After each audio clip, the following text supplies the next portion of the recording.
Gotta have a salad to maintain my bone structure. What's up, makeup minions? I'm Kim Witte from Witte Artistry, and welcome back to my YouTube channel. If you are new here, please hit the subscribe button below, and this is my Hector makeup from the new Coco movie. Gotta keep the weight off, you know? So let's get this makeup tutorial going. If you like me and you like my makeup, it would mean the absolute world to me if you became a sponsor on my Patreon page. If you haven't already, I also have another makeup tutorial that I did of Imelda, which is another character from the Disney Coco movie, so you can check that out up in the corner. But this is Hector. I think they are friends or the romantic love interests in the movie. I'm not entirely sure. I never got the pleasure of seeing it, but it looks so colorful. So anyway, I am using an eyebrow pencil and I'm outlining the entire form of Hector. So just drawing the skull, the eyes, the ribs. He's got like a little ascot and like a jacket. So using a mixture of blue and purple body paint, I am using Wolf FX makeup. I'm covering the entire jacket with that color, and then I'm mixing together white, brown, and yellow to create a bone color that isn't like super vibrant, obnoxious white, because they are undead characters and they seem to have a little bit of wear and tear on their bones. So I'm just using that color to fill in all of the areas that I outlined earlier with the eyebrow pencil. Mixing together red and brown, I am going to be filling in the dude's little ascot. It's basically just like this tiny little scarf around its itty bitty neck. It's so cute, but it has two little pieces that come off of it. Just fill those in. Now I'm filling in all of the negative space with Wolf black body paint, and basically this creates an illusion that my flesh isn't actually there in front of a back background when everything's all said and done. So very carefully outline all of your bones with like a detail brush, and then use a bigger brush for the areas that are larger. And don't forget your ears, because the skull, or the skeleton definitely does not have ears. I always get a kick out of effects like this. Don't forget to fill in between those ribs. I always use a tiny little detail brush afterwards just to clean it up, but I'm also blocking out my eyebrows, so you just cover it with washable glue stick and then push the hairs upward and outwards just so they lay flat so they're easy to paint over. Now with brown, I am going to be adding a little bit of texture and coloration on the bones, so I'm just adding some stippling on the bones, and also where the joints are, I am creating a darker line, and I'm sort of just blending it out with a wet brush. So the fun thing about water-activated body paint is you can lay it down and it'll be like more bold, but if you dip your brush in water and lightly go over it, it just naturally blends and smooths the color together. So that's just what I'm doing on all of the bones, especially the jaw, to create like the shadow that the cheekbone casts on the jawbone. I always save my lips for last too, just because I like to drink water. But I am filling in my nose with black, and now I'm outlining my eye sockets with black as well and filling those in. Whenever you're painting over your eyelid, just make sure you let it dry, otherwise it'll crack or your lid will stick, and that's no fun, so just keep that in mind.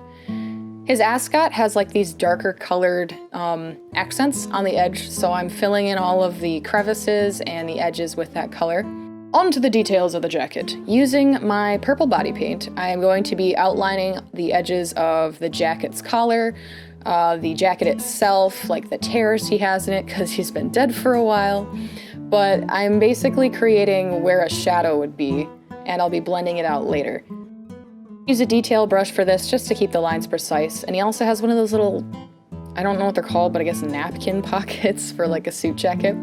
Mixing together purple and black, I am going to be stippling texture onto the jacket because it's sort of like a old-fashioned suede kind of texture, so it has like little fuzzies on it. But just use a sponge and stipple that everywhere. It'll create variation in color. And now I'm using a white cream makeup by Mayron, which I freaking love, to put over clothing. I think it makes the most realistic highlights for clothing textures. So with a brush, I am just adding the cream, and how it works is you put it down in a spot that you want to be the most highlighted. Then you tap it out and blend it out, and it sort of just naturally fades into the color and creates realistic highlights. So I did that on the jacket, and now I'm doing the same thing on the ascot and the little pocket thing. And make sure you don't forget it on the edges of the jacket itself. That will really sell the illusion that there are shoulder bones underneath there and the jacket's being held up. And then I'm just adding a little bit of a highlight above my nose and then covering my lips. Hector does have a goatee, so I'm just going to outline where I'm going to be laying the hair in black body paint. All of the characters in this movie seem to be inspired by sugar skulls for Dia de los Muertos, so they have these like intricate designs on their face. So following a reference image, I am using green body paint, yellow, pink, purple, and orange just to create these festive patterns. Then after I create the festive pattern, I am outlining the edges of them with a darker color, and the character has like these cute little dots that go around the eye sockets, so I'm just doing that very precisely with a little brush. Don't forget to outline all the shapes in a slightly darker version of the color and add the golden swirls on your forehead and also these little purple checkmark things.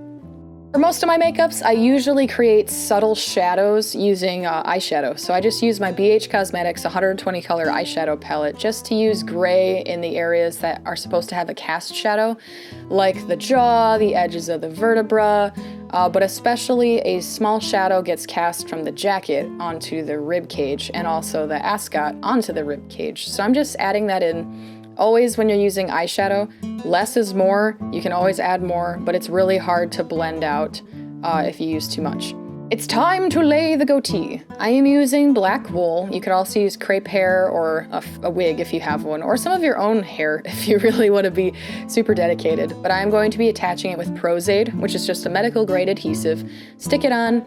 Let the Prozaid dry first and then start applying the hairs, and it'll just stick down naturally, and then just trim it up at the end and you'll have yourself a little goatee. I didn't have his hair, so I got a wig and a hat just to top it all off and make the character really look finished, and you are all done. Thank you so much for watching this video. If you like it, please give it a thumbs up and drop me a comment below. Feel free to subscribe to my YouTube channel if you haven't already, but I had so much fun becoming this character because he's just so silly and I love the whole cowboy thing. See you guys next Saturday.